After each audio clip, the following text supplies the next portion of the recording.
Let's crack open a beer and share some thoughts. Well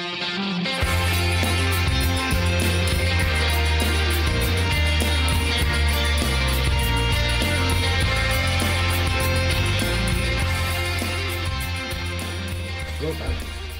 There's nothing really coming out and slapping me around. Yeah. There's a roasted hint at the end of it that comes through. Yeah. Without the dryness as well. Yeah. A little bit sweet, actually, at the end, for me. Not overly sweet, but I'm getting that rather than anything else. Yeah. No real burn. No. And considering it's 9.7%, that's quite surprising. So this is the first of 3 beers that we're doing this week, which are all collaboration beers, and they're a series of beers that have been designed to be drunk together. So this is from Time and Tide Brewing and Weirdbeard, and we're starting off with White Cell, which is a white stout which has been brewed with Bramlin Cross and Sriracha Ace hops, and has also had a load of coffee and cacao nibs thrown into it as well for good measure. Yeah, I mean, I'm not sure how much of the last two I'm picking up, but I'm glad I'm not picking up one of the former hops. I'm not so sure now. I'm not a fan of Sriracha, but I do quite like Bramlin Cross. Yeah, that's the one I meant. I mean the Sriracha. Yeah. I'm not a fan of the Sriracha, but the coffee, maybe the coffee we're also getting with that roasted notes we were getting at the start. Perhaps there's an element of that coming from the coffee as well. Mm-hmm. So let's start there, shall we? So I'll give you the background to the beers, because this is a really interesting experiment. Yeah. I think what's happened here. Oh, I'm pretty pleased you've bought these from your friend at Beer Central again. Yeah, I was chuffed because I saw the guys mention this collab a few months back, and I was badgering Sean saying, please tell me you're getting all 3, please tell me you're getting all 3, because I just wanted to do them together as kind of the brewers. Did he get all 3 just to shut you up? Possibly. That's what I reckon. Sean, let us know. Yeah. So anyway, Drew from Time and Tide Brewing has been in touch, which we're really grateful for, and he's basically given us the history. Yeah, of how this came about. So Drew Harris is one of the brewers at Time and Tide, and this particular collab was his idea.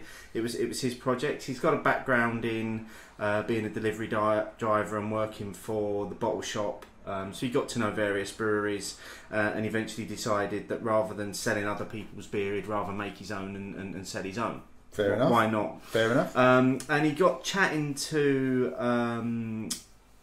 Weirdbeard about it, and some of the other guys at Time and Tide were maybe a little bit sceptical about doing collabs, because they hadn't done them before. They're only a small Kent brewery. They make a really good point here coming up, don't they? Yeah. So, and they were saying that some of them were quite sceptical about doing collabs, because they saw them as simply a marketing exercise rather than anything else. And because they're only small and they don't really get much outside of Kent, I think they were quite concerned that it would come across as they were trying to piggyback on the larger brand of Weirdbeard.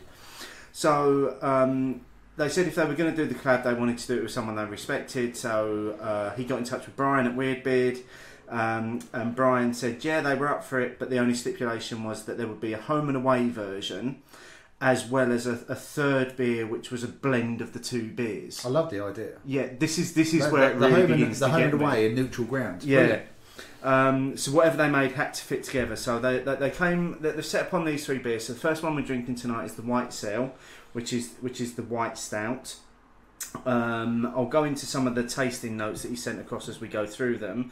The second beer that we'll be doing is called Call Your Friends. This is the Weirdbeard home match, I suppose. Yeah. And this is a coffee double black IPA. And then the third of the beers is a blend of the 2, and it's a reverse black and tan called Crossing Over. So that will be quite interesting to get to that. Now, interestingly, all 3 beers sit at 9.7% as well. So they're not tiny beers. They're not tiny beers, and also to have them pitch up exactly the same. I mean, it obviously wasn't by accident, but that takes some skill in itself. Absolutely, and there's a real skill in that as well. And basically, what they said with the last one was that, or with all of them, was that they didn't want to create something that was more than the sum of its parts. but they just wanted something intense. So apparently that's the one we'll be finishing on. We're building up to that because you get not only the hops, but you get intense coffee from the last one as well. Well, I mean, we've shared a couple of big weird beers in the past. We finished off the Hopinions on film with one, didn't we? Yes. And I've always enjoyed their big beers. Yes. So I'm looking forward. To get into that. So this is quite exciting tonight, and it does fit in with the overall theme of this evening's show, which we'll get to in good time. So before we get to that, let's have a look at what we've been up to this week. Anything stand out for you, mate? Well, I think the last week we both did the Siren Barista, didn't we? Between us, the four coffee inspired. Kind of staying on theme a little bit as well. What we're drinking. Did the 4 coffee inspired beers. So I shared them last night with Michelle, and I think we did them in fairly much the same order you did. I think we went basically by ABV, which is what I did. Yeah, it seemed the obvious way to do it. Now, in reverse order, what was your least favourite? Probably the first one, which I can't remember. Was it Crema? Which was a white stout. Yeah. So if you compare that to this, I was getting none of the characteristics, none of what I call the characteristics from a white stout. Okay, well I was getting the coffee notes on the Crema.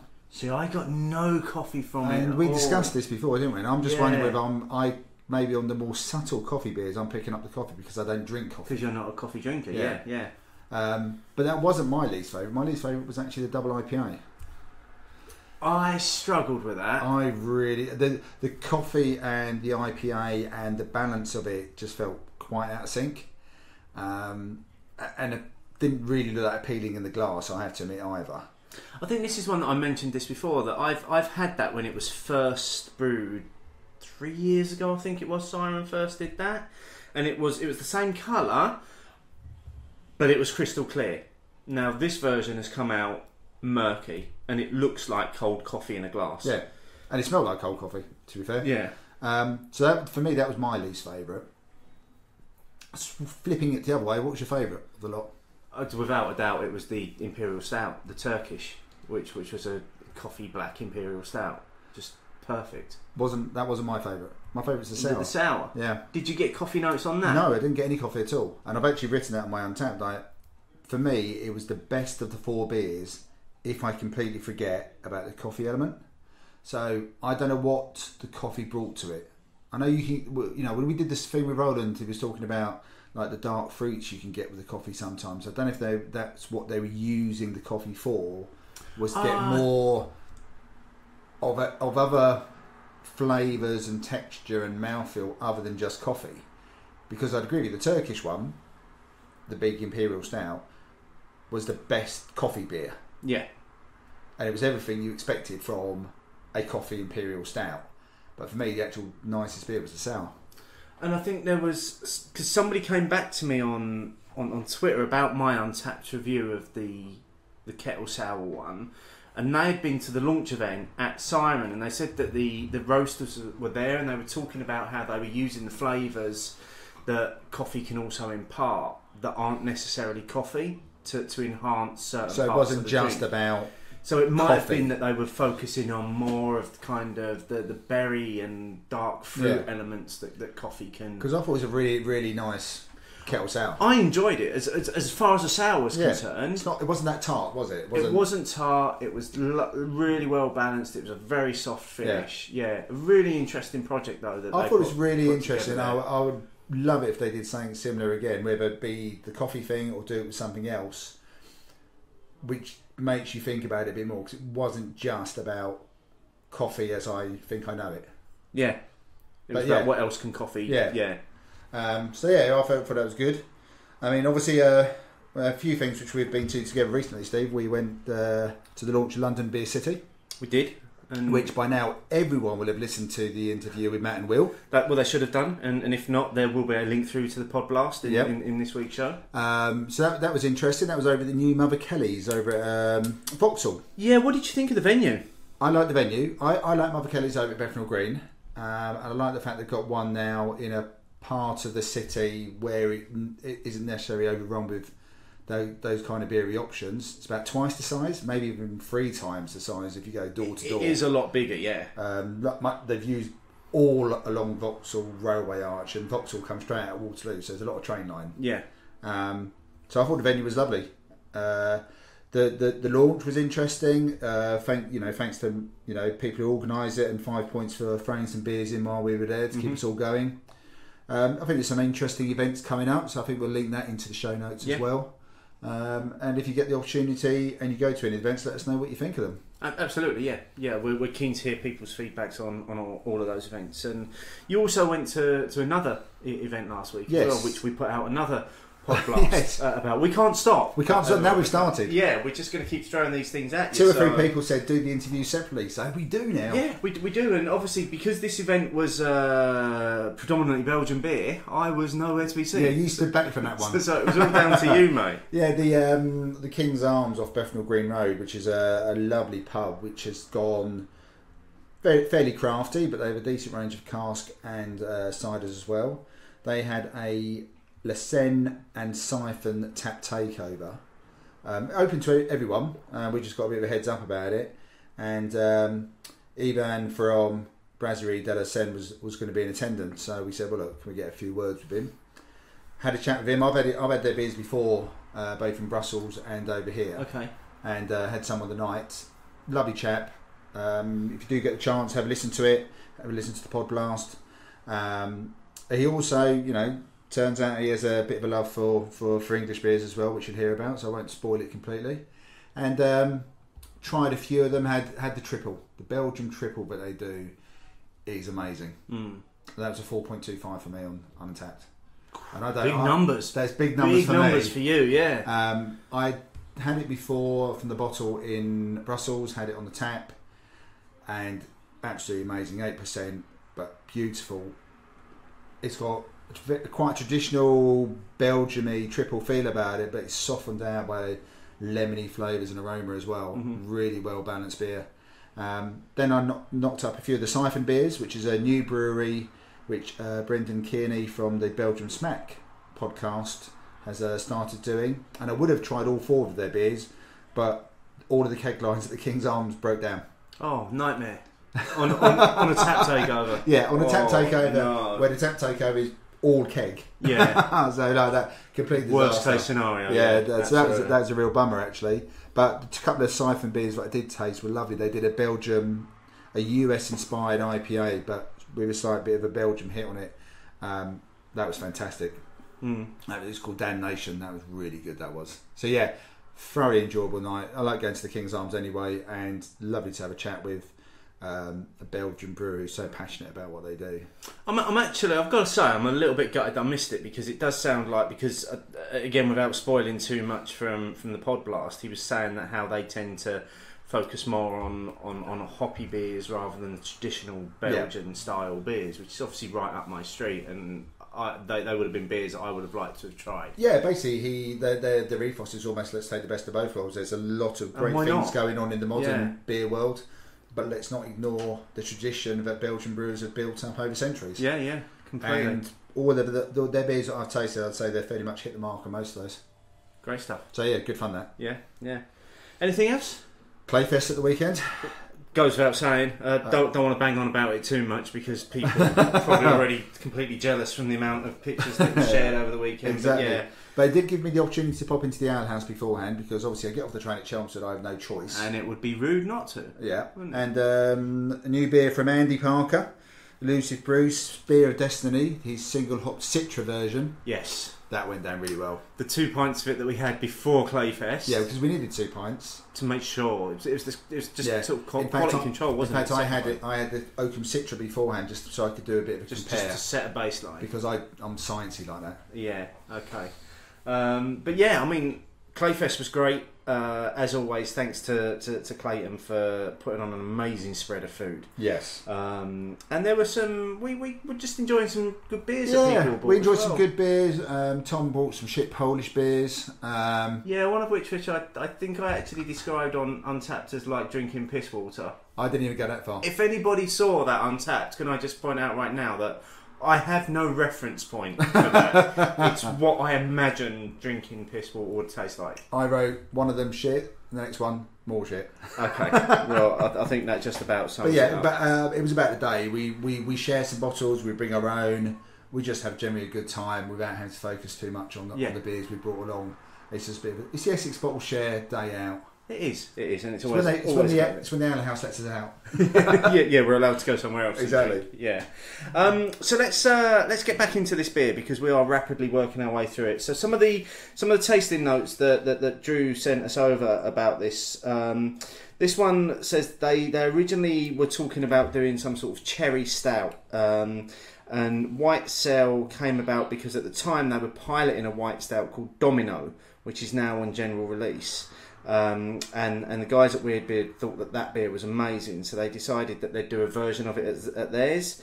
So they were still trying to get some of the elements of the cherry stout into this, so that's why they've used the Bramlin Cross to try and bring some of the smooth cherry flavours that can bring. Okay. Sriracha Ace went into it, and then coffee and cocoa nibs were added in the fermenter, and this is the result of it. I mean, we're almost to the end of it. What are you thinking? Well, let's go to the starting point. The show tonight is about ABV. This is a 9.7. First thing to say, it doesn't drink like a 9.7. This does not feel like 9.7%. There's no boozy hit on this at all. There's no alcoholic burn. It hasn't even really got that sort of thick, viscous mouthfeel to it either. It's just too easy to drink. If you poured this in the glass, didn't tell me, or put some foil around the important stuff on the outside, I might have peaked at a 6-ish.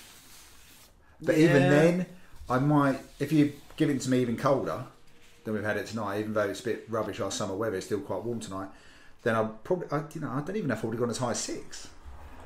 It's just incredibly drinkable. Yeah, it's really well. But I mean, we both. I think we both had. I've had some Time and Tide before. I have. I've always been impressed with the beers that I've had from them as well. There's one which has left me questioning it though, because they do a beetroot one. Yeah, I wouldn't even go near that. Yeah, I've tasted that. Just because. And I've got one in my fridge still.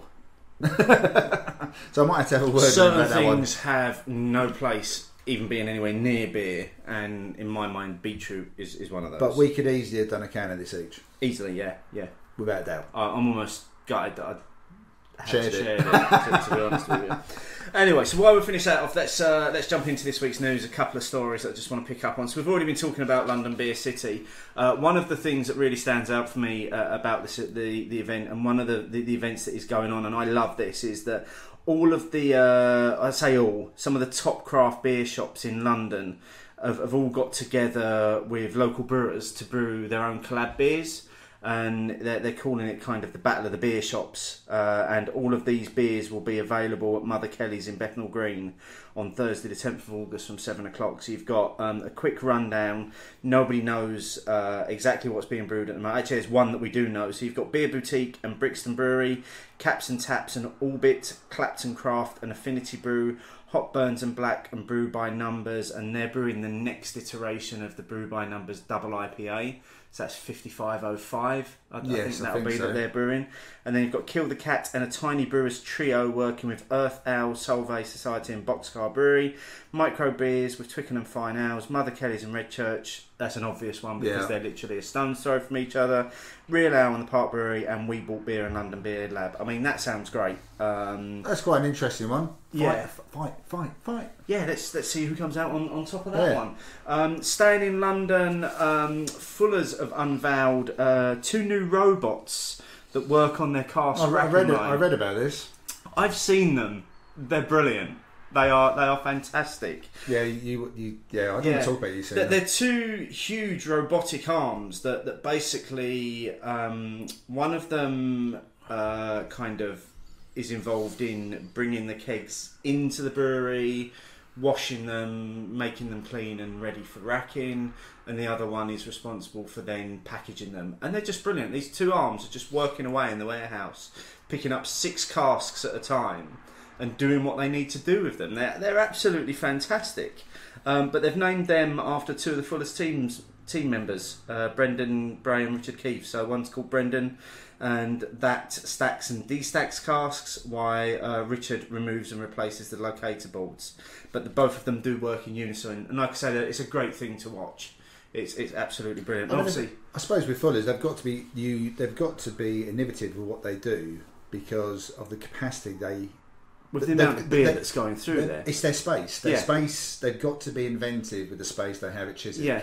If they want to carry on brewing at Chiswick. absolutely. So they're already at capacity. Yeah. So Yeah. they've got it's fine margins all the time, isn't it? Yeah, yeah, and obviously I got to see that when I visited there a few weeks ago. Sorry, Don't want to talk about it. but people will be able to listen to No. the interview that I did with George, the head brewer there. That's going to be out at the end of August as one of the 2 summer specials that we're going to be putting out. So. Yeah, but I mean, as much as it pains me to say it, and pains me that I couldn't make it, I have listened to it, and it is really fascinating listening to Steve chat to Georgina. Yeah. It's a fascinating interview. It is. It's and she does go into quite a few things as well. One Yeah. of the things being your love Chiswick bitter and Yeah. why they no longer are producing it.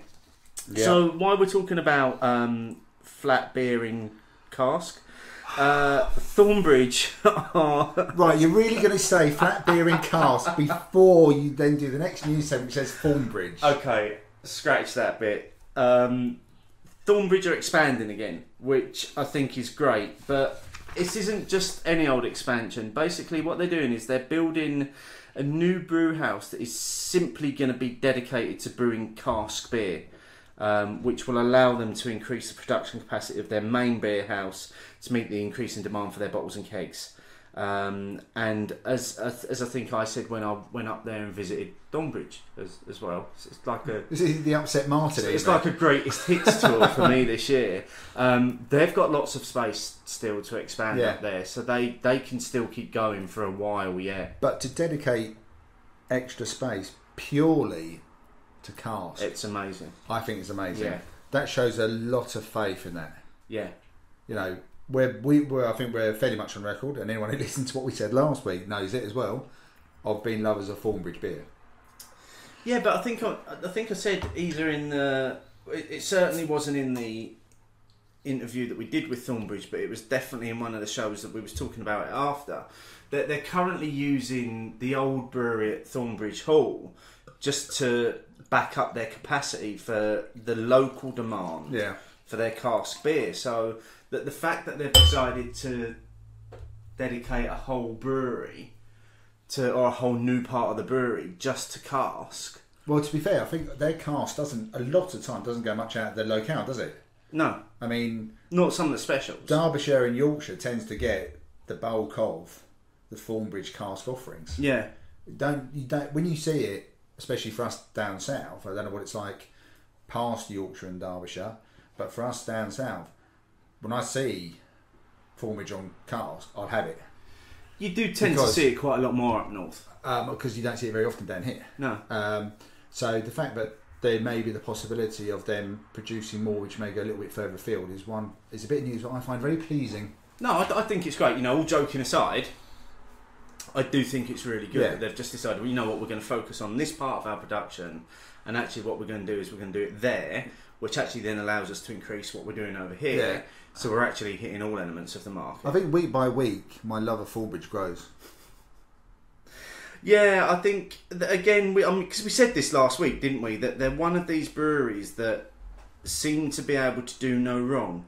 It's very little they can do wrong. I mean, they're there with Buxton, I suppose, as well, in that respect. Maybe even more so to a certain Well, element. yeah, because I mean, Buxton obviously do a lot less of the cast these days. Yeah. Thornbridge are very single-minded about what they do. I think, you know, I mean that's still that bottling plant they have. I mean, you know, how amazing does that look? I'm sure when you saw it up close, or as close as you were allowed to get to it. Yeah, and the fact that it's almost in a completely sterile environment as well. So, and it's at the point where it's so efficient that the amount of time that oxygen can actually get into the product has been reduced to an absolute minimum. Yeah.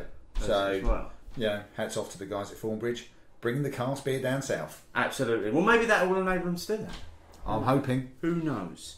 As people probably heard while we were chatting there, I have just poured the next beer from this particular trilogy. So this is Call Your Friends.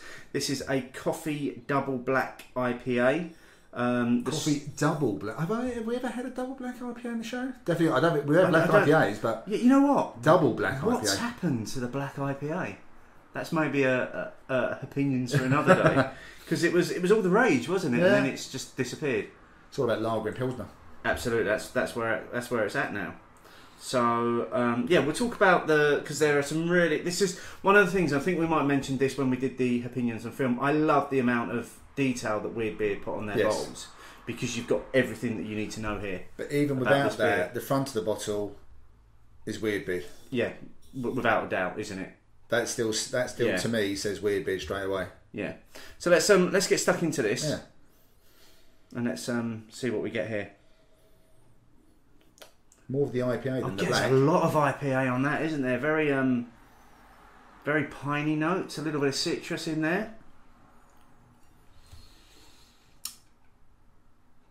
That's delicious. That's a really soft IPA. My word, that is stunning. Excuse us for a moment. That is. Again, I'm going to put this out there. If I couldn't see this, I don't think I'd know this was dark. No, and I certainly wouldn't know it was 9.7. Again, yeah. But it's. I think what the dark side is bringing to this. If we're going to use the dark and light as a way of describing it, I think it softens all of that IPA. Because you've got the pininess, you've got the citrus, but it's all soft and balanced.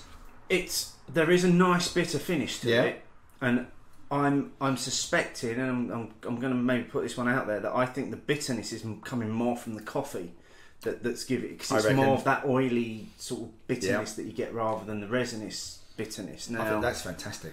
Let's just get into a few of the notes about this beer. So this was the second of the three beers. So this was the Weird Beard version of it, and this one was obviously brewed at Weird Beard. So this was brewed with Summit, Apollo, and Columbus hops for the big citrus tangerine fruit hit. I'd say tick. That's in there. Mm-hmm. Then they put in some Finca Las Brahmas coffee in the dry hop, with the dry hops for an edge to keep us going, and then this beer would go great with something with Sriracha Ace in it, and obviously we know why they've done that, because of the blend that's coming, and the coffee provided by our friends at Has Been Coffee. Yeah, again, and I think they've worked with them before and working with them in the future as well, don't they? Yeah, but I mean that, I don't even know if that does it justice, that description. If I'm being honest, I don't think. I mean, that is simply incredible. Yeah, that is up there for me. Listeners might know that I think one of my highest rated, or probably the highest rated ever black IPA was Battle Horse from Buxton, which I thought was an amazing beer. This is up there with that. This is maybe even trumping that for me. No, that's a praise coming from you for two reasons. One, you love the Buxton, and the fact that it's Buxton. So that's high praise indeed, that someone is matching or bettering what they're producing. But this is just, again, superbly drinkable. But the nose was all IPA, but the dark side of the equation, I think, is bringing, like you say, the slight bitter notes, but it's just balancing out everything. Yeah, it's so well. I cannot get over how well balanced it is. There isn't a single flavour in there that is overpowering. No, it all just works together. So I mean, this is an absolute masterstroke of brewing. I mean, well, obviously the third beer is yet to come, but if this is even only the sum of its parts, the third beer, we're in for a treat. And I can't wait to get onto that. Yeah, and if it's better than the sum of its parts, it's going to break the Untapped rating, because this is already sitting at a 5 for me. I'm going there with that now. If that's better, where do I go with that? Oh no! I can't. Can I? You have to go into rate beer. No, that's not happening. But again, 9.7%. Yep. Doesn't drink like it, which actually lends itself very well to this week's discussion point. Opinions, opinions, opinions, Hopinions. So we asked, does the trend of high ABV modern beers influence your buying choices? Now, this was a suggestion from regular listener and contributor to the show, Paul at UNRCD, who's been saying for a few weeks now he would love to see us tackle a show about ABVs, which we've wanted to do for a long time, but we've struggled with what's the question that we want to ask about it. And so we finally settled on this one in terms of, are you influenced by ABV a bit? The question just wasn't easy because, we wanted it to be a simple yes or no, effectively. Yeah. But not just saying, do you like high ABV? Do you not like high ABV? It was actually I think it was quite hard to pitch the question to start off with. It was, but we seem to have done a good job because, as always, we've had loads of amazing responses. So we had 408 votes this week, 59% of people saying no, 41% of people saying yes. So actually quite close. That's closer than it was. It started off very high on no. Yeah. And actually, at the beginning, within the first 50 or so votes, it was yes that was in front. Yeah. So there was a definite swing. But that's ended up closer than I thought it was going to be, and closer than it's been for a large part of the day as well. Yeah. That is quite interesting. How many votes did you say? 408. So okay. Decent number of people getting involved. It's a fair representation on the numbers then. Yeah.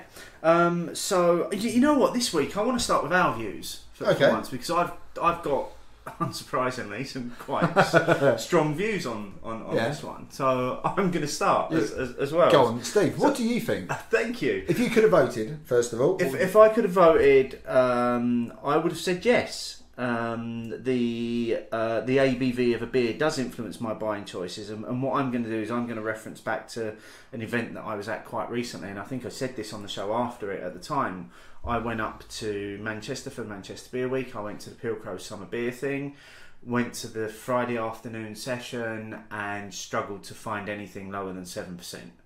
Now, for a Friday afternoon at a beer festival, you need something under 7%. I wanted to come in a little bit lower and start working my way up. Yep.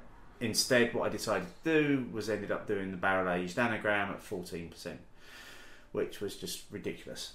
Okay, so you thought, well, fuck it. If it's 7%... if I'm going in... I'm going in hard. I'm going in with both feet. But it's, I think, so I suppose for me, I'm not influenced when I'm buying to drink at home, because I think you drink differently at home from what you do when you're at a festival or That's just what I was going to ask you, because you referenced a very specific festival there. Yeah.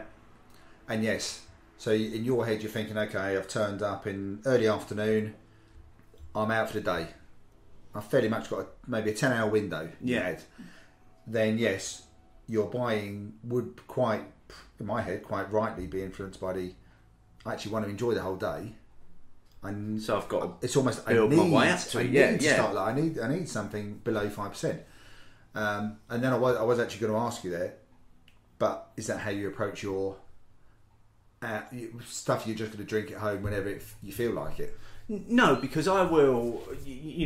I will purchase beers that I see online or that I want to buy, and I'll put them in the fridge, and I might plan an evening's drinking around the beers that I've got, knowing that I'm going to start off with something at the 4 or 5% end of the scale, maybe have a couple of those, and then I'm going to gradually move up during the evening. And I will always, if I'm planning a drinking session at home, I will always build up in ABV. Yes. To something, and generally, if I know it's going to be a good session as well, I'm going to have something really special which is fair enough. Which is going to be double digits, and it's going to be dark. Yes. That's how I approach it. But when I'm out, and it hasn't just happened at the Pilcrow Festival. It happened to me. I'm pretty sure it happened to me at Indie Man last year as well, where I went in on one of the sessions, and I just wanted to start off gently, and I just couldn't find anything that was lower than 7%.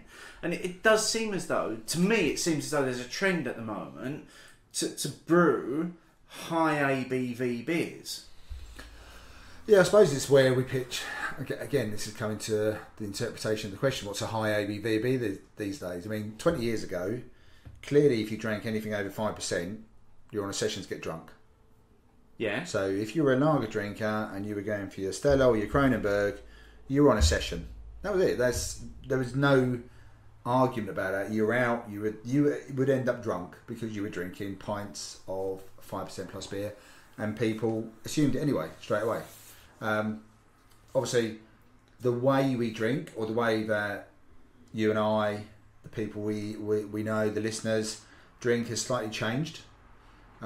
We may not have pints all the time for starters. You know, that's something which is fairly new.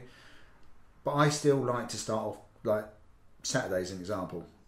I knew that at Clayfest we would have some big beers. Yeah. Someone would have brought some big beers. Yeah, that was me, 10%. But still, I knew that I wanted to start off quite sessionable. Oakham Citra, 4.2. Okay, Magic Rock High Wires over 5, but then I had 2 pints of the Spear Destiny from Andy, which was under 5 again, because I knew it was going to be a long day, and there's no point going too big too early, because as much as I might enjoy those too big too early beers, I'm then going to go home early. Yeah, and that's the thing. And I want to enjoy it. So I don't know if we're probably not that dissimilar, actually. I mean, when I'm out, especially if I'm going to a festival or I know it's going to be a bit of a day, I will do my utmost to start fairly sensibly, just to give myself a fighting chance, if nothing else. But also, I like, and this is where my love of cask probably helps. I think the low ABV beers definitely lend themselves more to cask dispense than keg, a lot of the time. Yeah, I'd agree with that, and because of that little bit of additional body, the way it's kept, the way it's delivered. I think high ABV on cask, you don't really get that much anyway.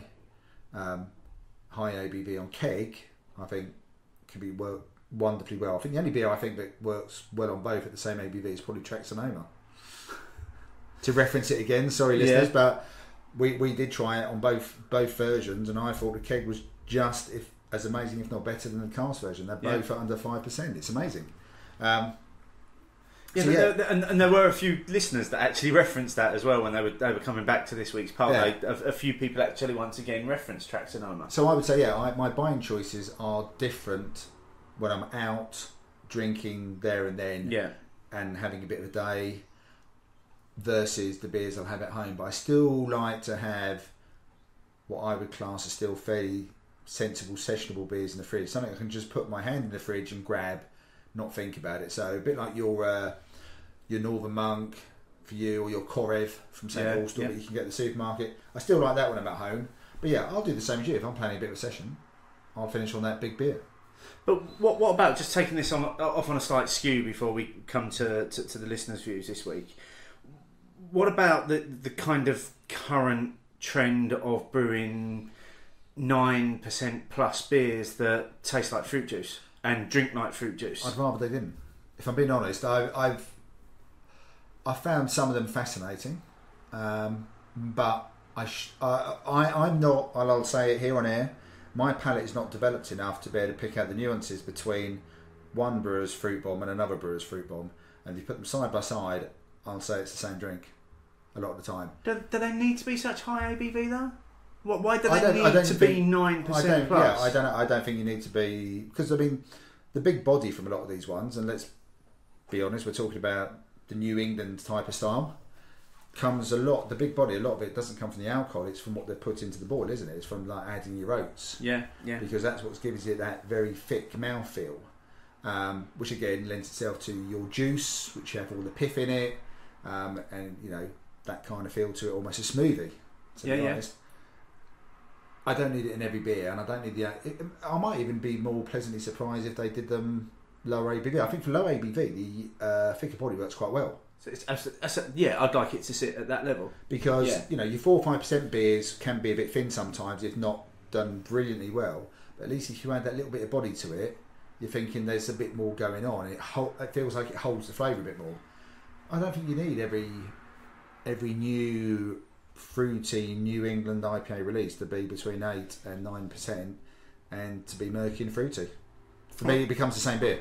I think it was earlier on this year. It was Mark Johnson, wasn't it? Who was saying he was on a train from Manchester to Leeds, and he was smashing Human Cannonball like it was water. Yeah, but that's probably most people's preferred version of Human Cannonball, I think. Yeah, this year's. But even so, it's still a big beer. It is still a big beer. What was it? 8% human calorie? 9%? Probably 9. Yeah. I mean, Cannibal is 7.4. Yeah. I'm looking at you here, Steve, as you might have had one or two in the past. Yeah, a couple, mate. So no, I think, it's a bit of a tangent, but I don't need them all to be like that. But I think that for me, my buying choices are influenced by ABV, but where I am and what I'm doing influences my ABV choice. Yes, completely agree with that, and I think a lot of the comments that we had this week kind of reflected that a little bit as well. So before we get into those, we're almost done with this beer. Bloody amazing. Call your friends. Coffee double black IPA collab between Weird Beard and Time and Tide. I'm putting this out there now for those people that follow our monthly Facebook beers of the month. There's a good chance that 1, 2 or 3 of these beers may appear. It's possible. I can do the can and glass bottle selection, can't I? You can, because you always have 2. Yeah. You can't stick to the parameters of which you're given for that particular. I rebel against the control Steve tries to but exert. I'm also going to probably take it a little bit further and say it's probably one of the best beers I've had this year. Oh, easily. It's just so bloody drinkable. I mean, it's hard to quite describe it because it's just got a bit of everything in it, but a bit of everything that works. Yeah.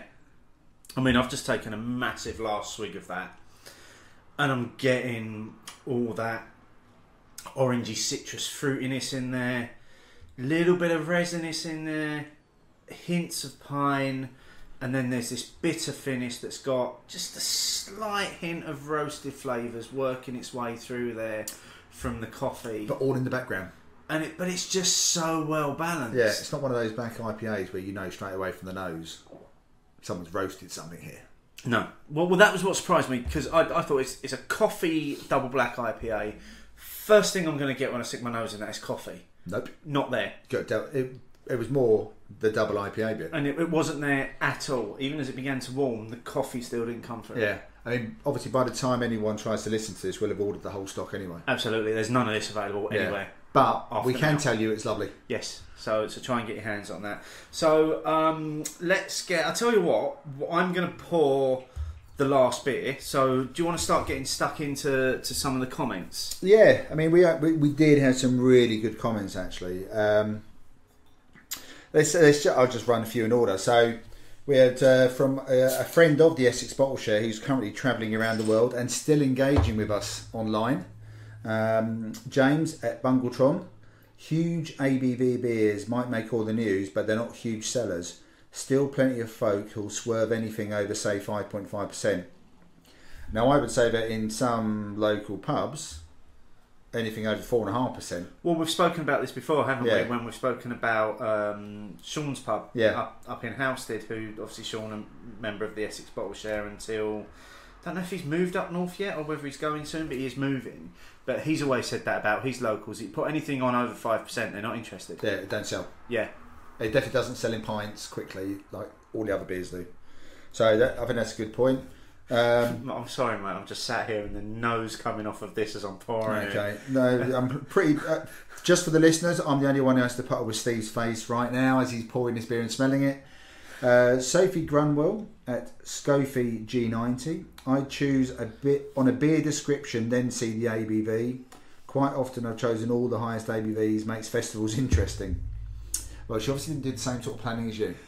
No, I just don't think you can go in hitting the high ABVs at beer festivals. Well, you can, but then what happened to you at Copenhagen last year? You're going to go down in 45 minutes or less. Simon Clark at Simon Carbon. When I'm drinking out, yes. When I'm buying at the bottle shop for home drinking, no. Which fairly much echoes what we said. Kevin McLean at KJ02MCL. So thanks for that one. I find myself preferring lower ABV so I can have more in an evening without the after effects. Higher ABV is good for sharing. #opinions. Absolutely, and we find that at the bottle share, don't we? That we get a lot of big high ABV beers, but we know we're only getting a taster of them. Yes, because if you have a 750 beer, let's say it's a 750 Impy Stout, as much as you might enjoy it, that would take quite a while to work through at home. Yeah, it's those sort of beers are perfect for sharing, aren't they? That they are, and I suppose coming back to my experiences of doing 12 beers of Christmas every year, most of those are big beers Yes. that I've been holding on to. And yeah, you sit there at the beginning of the evening and think, brilliant, I've got 750ml of a bastard barrel-aged stout that's going to be like 15%. I'm really looking forward to it. 2 hours later, you're still only halfway through the bottle and you're like, I wish I had someone to share this with. There's a lot to go here. Yeah. Bushcraft at Bushcraft Beer. Yes, I've gone off super high ABV double IPAs and triple IPAs. Anything over 7%, I start questioning my buying choices. Except for a fuss beer, of course. That's interesting. Does that mean, is that the bit you see hashtag hype? So yeah, so if it's a beer that everybody's hyping and that you have to drink, He goes for it. you go for it. Yeah, see, I stopped that a while back. Well, and then obviously from the person who inspired the question, Paul at UNRCD, I just think that most hyped beers seem to always be at the high end of the ABV scale, which is another reason I like. I think it depends. I think it depends on people's drinking behaviours. If you're on a night out, you can't session 8% beers. If you have 2 or 3, you can. See, I think a lot of these comments are just echoing. A lot of people are saying the same sort of thing, that you just can't session big ABV beers. Yeah, and even we've spoken about it before. Our version of session has changed. Oh, it's certainly moved up. It's up. I'd say my session ABV, all joking aside, probably sits at between 5 and 6.5. Yeah. One of the drinks I had on Saturday was Magic Rock Highwire, and that's 5.5%. And I think nothing of ordering a pint of that. Yeah. And I would think nothing of having another pint of it. But like I said, reference back 20 years ago when I'm drinking macro lagers and I'm drinking Stella out with mates. Oh, blimey, you're on Stella? Oh, yeah. What's the difference? Exactly. Yeah. So what we poured, Steve, just to take a little break. Okay, so yeah, we can take a break there from the comments because we are on to the final instalment of the trilogy, which as we know is always the best. Everyone loves a good trilogy, don't they? Instalment of the trilogy. This is Crossing Over. So again, from Weird Beard and Time and Tide, this is a reverse black and tan. Interestingly, the last two that we drank, so the first one we had from Time and Tide, 330ml can. The second one from Weird Beard, 330ml bottle. This is a nice big 660ml bottle from the pair of them, obviously in Weird Beard packaging. So this is essentially, it's a blend of the two beers. It's a 50-50 blend of the two beers. So let's tuck in. I'm not going to read anymore because I don't want to be influenced by it. But cheers.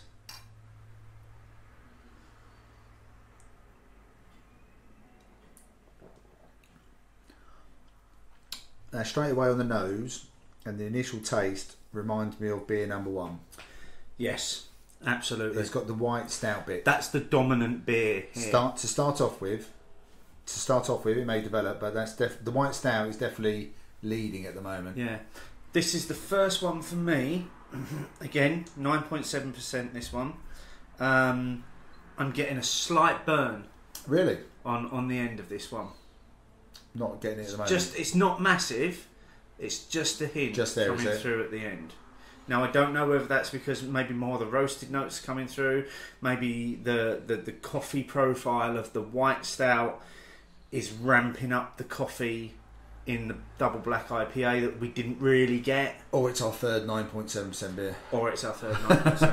beer. Which brings us nicely back into some more comments. So some of the other comments we've had this week. So Edward Shaw at Dr. Shaw 69.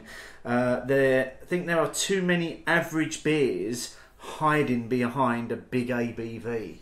Now there was a similar comment to that from Justin Mason at 1970s Boy, which Justin is back. Yeah. We haven't heard from him for months. We haven't heard from him for months. Now he's back. We weren't sure he was alive. Yeah. We maybe someone had plastered him behind some wallpaper. Yeah. Who some knows? soft furnishings. Yeah. I heard it said that you can hide a mess in a high ABV beer, whereas a balanced, well-rounded, low ABV beer takes skill and precision. So what do you think of those two comments? Well, let's go back to Edward Shaw's first of all, Dr. Shaw 69. Too many average beers hiding behind a big ABV, and I think that sort of takes us back to what we were saying a few minutes ago about the big, fruity New England IPAs. Yeah. I'm not really sure how good they are, if I'm being absolutely honest, because until I had these big murky fruit bombs, I didn't really have a reference point for them anyway.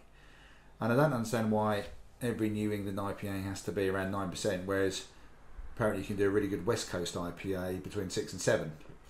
I've heard you can do a really good West Coast IPA at 7.2% and make it clear and use it as a chaser. Yeah. And it comes in green. And it comes in green. So it'll be in Steve's pub. Probably a good point there, just to apologise to a lot of the listeners for last week's Nothing to apologise for, mate. debacle, as I got slowly more slurry as the episode went on. But yeah, I think it's interesting comments, aren't they? I mean, it's a valid point because when you first started drinking, let's assume me and you fairly much similar. Often our first beer was macro lager. You had it cold, so the same could be applied to that. But you can hide a lot behind cold, the same as you can have really cold white wine. That was my first wine experience because I just went, well, it's cold. Can't really taste it now. Yeah. But I can drink it and it's 14% and I might end up a bit pissed. Whereas, bringing Edward Shaw's comments into Justin's comment, you can hide a mess and a high ABV ties in with that. But yes, a well-rounded low ABV beer takes skill and precision. That's not to take away anything from the fact that a lot of high ABV beers have the same skill, because these three we're having tonight have undoubtedly had a lot of skill applied to them. Oh, absolutely, and we said that earlier on, didn't we? That there has to be a skill involved in producing three beers that are part of a series that are all at exactly the same ABV. Yes, as well. That doesn't happen by mistake. No, so there's a lot of work gone into this. Yeah, but I do agree with the comments that you can probably get away with a bit more because you haven't got anything to hide behind. I mean, I think we started to get a few more bits, didn't we? Saying, although a counterpoint to that was from James at Bungletron. How many times have you heard beer X used to be better but they lowered the ABV and ruined it? I mean, that's happened to our beers in the past. I don't think it's ever happened to any of the beers that I love. It's probably more on cask where that's happened. The only ones that really spring to mind are again maybe some of your macro ones. Stella went down a couple. Well, they've got a 4% version. Yeah. Caffrey's they had to bring down because people, and I was one of them back in the days when Caffrey's first came out, over 5%. People would go out and smash that and get absolutely arsehole. Yeah. And I think Caffrey's now sits at about 4%. Because they had to bring it down because it was just so damn drinkable. No one's saying, that's not saying that it's good, but it was just drinkable. It was easy. It was one of the first smooth flows. Yeah. So yeah, I think I don't know. Obviously, you change the ABV of a beer, and yes, it's going to change what that beer tastes like. Yeah. Because you've had to do whatever you have to do to reduce the ABV. I think it would take a lot of skill to do both. Yeah.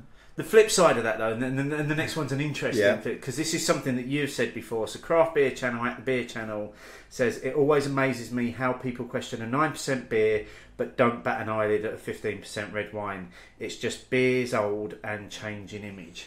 And I do agree with that. I know I have said it before, both privately and publicly, that even when I did the beer and wine thing at work, so we're actually matching them against each other. But anytime a beer got over 6 or 7%, it became a big beer. Whereas all the wines were straight away were 13 plus. So when you did that, did you do the same size pours of same size measures of the drinks as well? Yeah, I mean, we purposely chose the same sort of. Effectively, we used wine glasses. So if you go to a wine tasting, it's like 125 milliliter glasses. So not the flutes, just little wine tasters. And we lined them up the same sort of measures so that people could get a fair comparison. And again, what I was trying to do was to challenge that preconception about anything over a certain percentage on beer was automatically strong. It's not. But even when we did the Goose Island, 14.5%, which, yes, is a big beer, is a strong beer, has lots going on, people mentioned the percentage of that, but didn't mention the percentage of the 15% Rioja. That's really. I mean, that's just perception, isn't it? That only wines and spirits should be that high ABV. Yeah, straight away. Oh, that beer's strong. Not that wine's strong. Yeah, but have you tasted the beer and does it taste strong? Yeah. Because if we come back to the Call Your Friends and the white cell, to be fair, neither of those tasted 9.7%. No. Now, I don't know if it's the beer that's slowly getting to me. The blend does taste 9.7% to me. I'm gonna had another sip of it while you were talking there, and yes, there is a bit of a boozy hit at the back end of it. Very pleasant, and at least it is actually headlining itself now. Absolutely. Saying I'm a bit stronger. The first two didn't at all. The two together are definitely headlining it, saying I'm a bit stronger. You can imagine this one. This one I can imagine sitting around a bit longer and taking your time to drink this one. Yeah, absolutely. And to be fair, I'm now glad I'm sharing a 660ml of this, because you'd struggle with this on your own, I think. Yeah, I think that boozy feel would just carry on coming as well. Let's just take maybe one or two more comments from this week. So, Claypot Frog Porridge at Clayfish. I answered yes, but then when I thought about it more, and it's not when I buy, but how and when I drink it, that the ABV exerts its influences. Yeah, which I think someone else said. I think Rhythm and Brew said something similar, saying, you know, there's many a time the 11% Impy Stout has not been taken out of the cellar on a school night, and I think that's probably what Clayton's referencing there. Like, anyone who knows Clayton, he's got a couple of dogs. He has dog walking beers. Yep. Typically, the dog walking beer will be something like a Dead Pony, but it will range. He's gone up. He has, but Dead Pony is definitely one of the popular dog walking beers at under 4%. So I think that's actually a really good point, because that sort of ties in with what Wayne Beer Snob, Irish Beer Snob, said. No, not at all. If I like the look and sound of a beer, I'll buy it regardless of ABV. Some great low and high ABV stuff being made too, and that sort of ties in that rather than thinking about it at point of sale, you're thinking about it when you're actually going to have it. Yeah, because I've got a fridge which has got hardly any low session ABV beers at the moment, and I've got a cellar, in inverted commas as ever, which has which I don't think has anything under 5% right now. But we'll bring that full circle back to our initial comments in terms of that depends on where you are and what you're buying beer for. So if you're out, you might have a slightly different approach. Or if you're planning an evening of drinking at home, you know what you've got in your various storage areas. I can do a direct contrast tonight. My old boss messaged me this evening and said, do you want to have a quick beer? So we met at old Dr. Butler's Head, Shepherd Neame pub. I had 2 pints of Whitstable Bay, which is around about 4%. I've come over here to record the show and having 3 9.7s. I would not have had 9.7s if I'd been in the pub before I got the train. Well, of course not, because you knew... Well, obviously because I'm professional, I knew I was recording. But even if I hadn't been, I probably still wouldn't have done it. Just because, you know, again, for me, it wasn't that time about doing it. It was about just having a beer and having a chat. But again, to reference an experience that we've mentioned a few times on previous podcasts, the night that we went out with guys from Rhythm and Brews and we hit the Craft Beer Co, and there was Colonel IPA on 6.7, 6.8%, and we swam in it like it was water. Yes, we did do that. But yeah, maybe a couple more comments. One from Beer Nouveau at Beer Nouveau. It's not that beers are too strong, it's just that there aren't enough lower strength ones. This also drives the idea that craft is more ...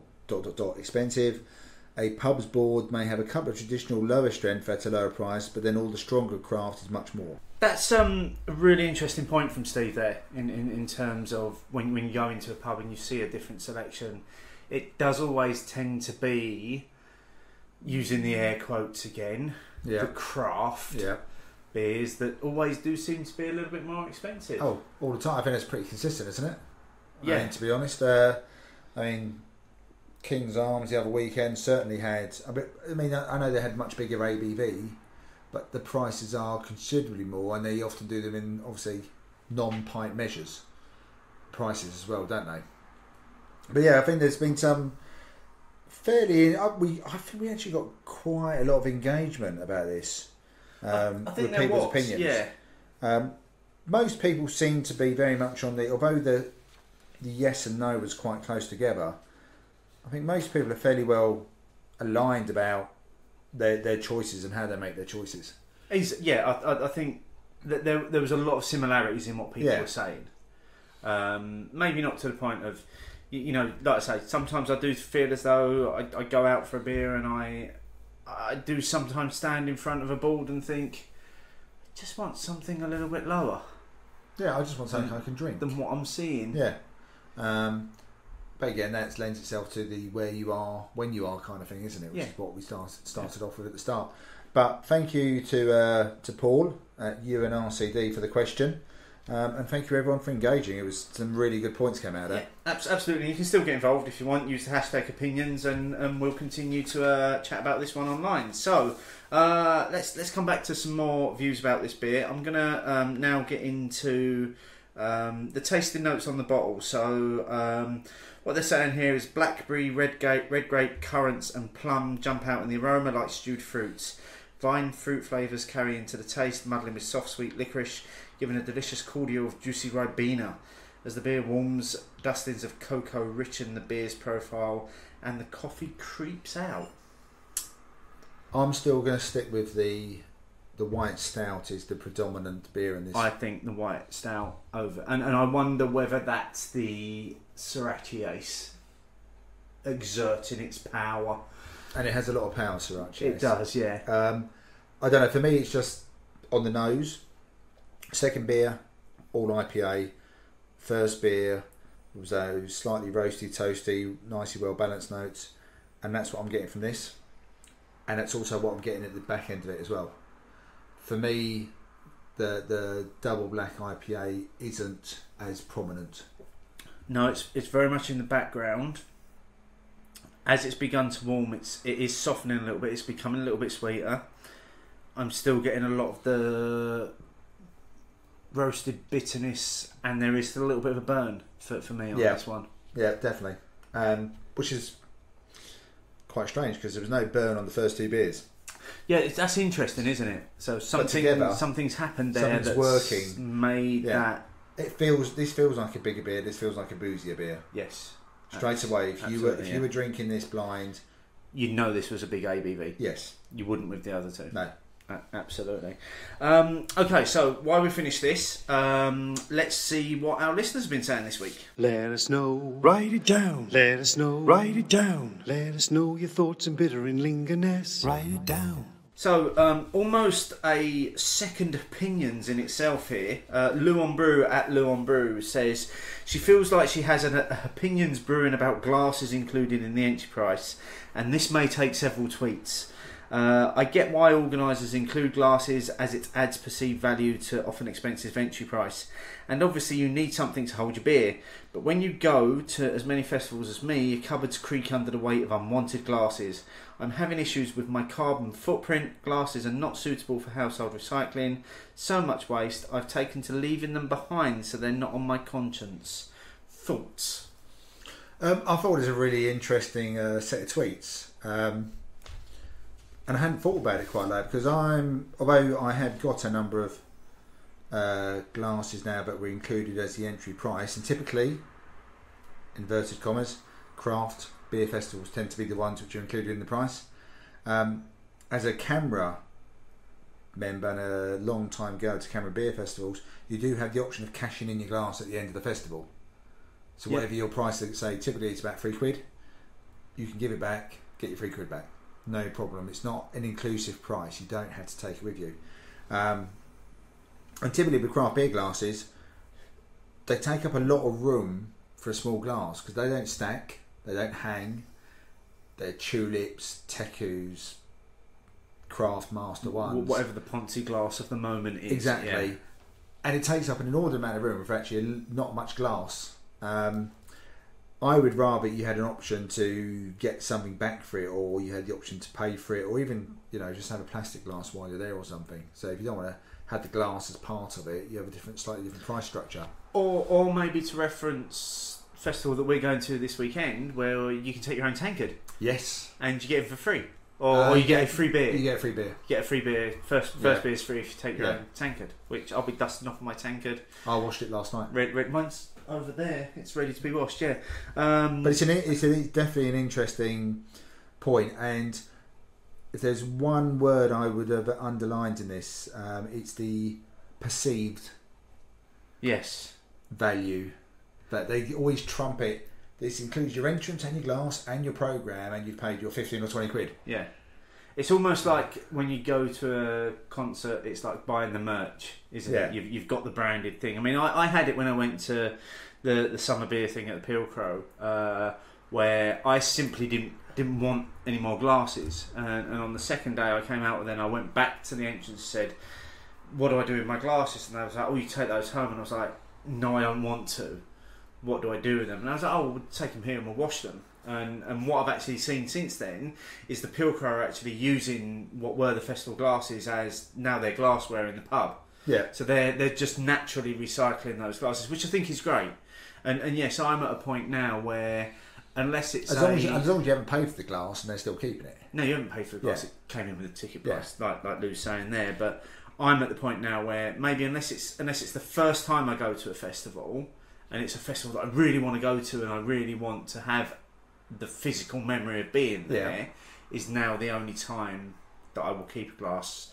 Largely, recently you've been making me go to more of these camera festivals, cask beer festivals. Cask, that's it. And generally, I tend to leave my glass behind because, like you say, you pay for it and you get your money back if you give it back. And the Manchester Beer Festival did it earlier in the year. Yeah, I think you actually regretted giving that back in. Giving it back, yeah, because I did give that back in, so I had more money to spend when we left. Yeah, which we didn't need to because we had enough beer. No, but so I thought that was a really, really good point from Lou, and I'd be quite interested to hear what anyone else thinks about that one. Again, just let us know. Use hashtag opinions and get involved in that one. Kat Seal at Katrina's found herself thinking about the 12 beers of Xmas last night. Looking forward to drawing the numbers out of a hat again. Hashtag too early. Yes. Hashtag yes. Hashtag no. It's too early. I know you've already got a list. I've had an untapped list since March. Ever since they created lists, yeah. So if anybody is already thinking about their 12 beers of Christmas, please let me know, because I'd love to know that it's not just Kat and I that are thinking about it. And then finally this week, and this is one of my favourite tweets of all time. This is from Toy House Brewery at Toy House Brew. Just catching up, marble pint cans. Green King have been selling slop and calling it IPA for years. Hashtag trading standards. That did make me chuckle, that one. That did make me chuckle. But I'm going to dive in here. The word slop. Can I stop having slop in my fucking cans, please? Oh, you've got really upset about this in this last week, haven't you? I have, because the brewery in question hasn't answered any of my tweets, any of my direct emails, any of my subtle messages, and it's really pissed me off. But what's pissing me off more is that it's happening more and more. But this, okay, so let's go to the first point. The brewery in question has got to be one of only a few breweries, because it's a complete pull-off lid, isn't it? It is a pull-off lid. The picture that you took was of, you could see right into the bottom of the glass. It was the London Beer Factory. Okay, there you go. Just to be clear. And it was murky at the bottom. Now, I got challenged by it about the murk, but in a can I can't see the murk. I can't see slop at the bottom. I can't see yeast at the bottom. I can't see anything. It's in a can, because the can has been designed to not let light strike through. Don't put shit in my can, please. It's happening far too often now, and you can be as careful as you want, but why should I have to be? There's no other product I pour into a glass, pour into a bowl, put on a plate, but if it comes out with shit at the bottom, I don't go, that's bollocks, and take it back. Yeah, that's wrong. No, I can see what you're saying there, and I know there's been a few examples with some cans at the beginning of the year, and it's still happening in some bottles as well. Yeah. I know in this past week Matt Curtis called out Brewdog and Cloudwater over the amount of in the crap that was the floating version on. 2 of the New England, but yeah, at least there's a fighting chance of seeing it. But not so much in I don't think there is now. No, not with the New England England style. At least a starter, but in a can there's no chance. Yeah.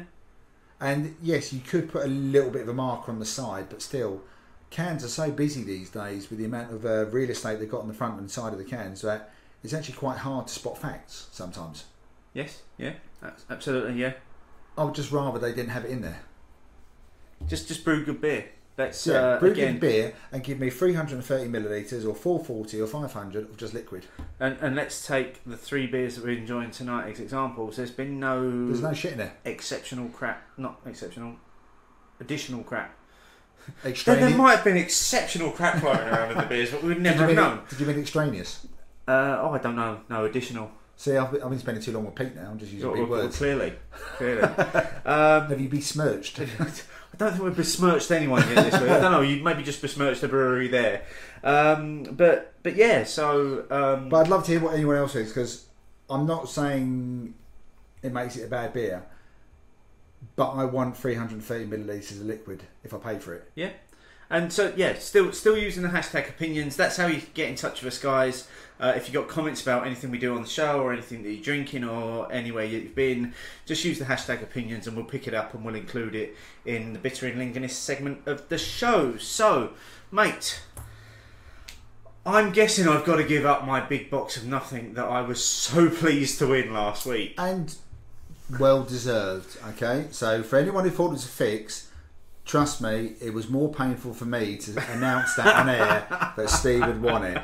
Okay. So who am I giving the box over to this week, mate? I think it's actually going back to the person who'd won it the week before. Oh, it is not.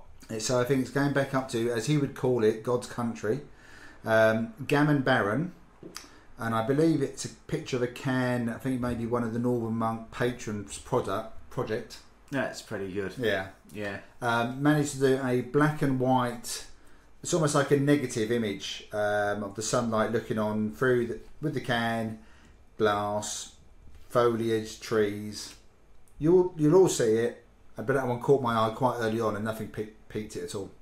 So it's going back up north. I've got to say, this season, James, that's his name, isn't it? At Gammon Baron. Oh yeah, he's got a real name. Has been absolutely nailing his imagery. Yes. His beer imagery is just, even if you take the prize out of it, what he's been doing with some of his pictures is just really stunning. So if you don't follow James, make sure you should. But that one really, for me, yeah. the negative aspect of it. Well, it just works so well with that can. Yeah. That's what it was. I think if you had a different kind of can with different kind of artwork, it would have worked at all. Yeah, no, that works. Yeah. So if you want to have a go at wrestling the big box of nothing off of James, and if you do wrestle it off of him next week, you're going to keep it for the summer as well. Yeah, you've got it for the whole summer. You have a big box for yourself. It's the season finale next week, but just put your picture on Instagram, use the hashtag cheers, guys, and if it's one that Martin loves the most, you will get the big box of summer for... Big box of summer? You'll get the big box of nothing for the summer. It's like taking the school hamster home for the school holidays. That's what you get. And hoping it won't be dead when you bring it back. Essentially, yes.